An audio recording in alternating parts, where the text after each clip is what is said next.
Well, here's a life principle, okay? Too many people are waiting. They get into the fight of their life, and then they try to make relationships and try to make friendships.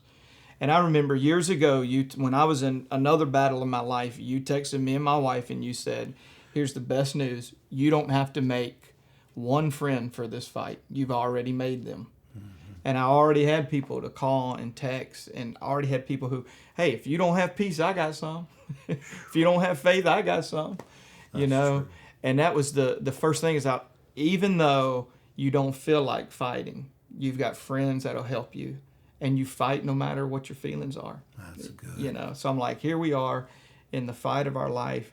You know, what are we gonna do right now? Marcus, with that in mind, I think that a lot of people are in the battle of their lives, but we don't know where this is going. Yeah. And I find that it's easier to gather faith in day-to-day life than when the biggest story hits your family.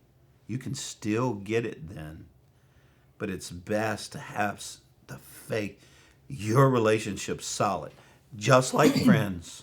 You can gather some friends. How many times as a pastor, though, have you had somebody in your church who was not connected, and here they are in the story of their life, someone dying, someone sick, someone divorced, and they're trying to gather friends right in the middle of Well, the they're storm. trying to rent a friend Rent that a they hadn't friend. met, or rent somebody spiritual for a season, and they hadn't paid the price to make that Well friend. They said. haven't been a friend at all times.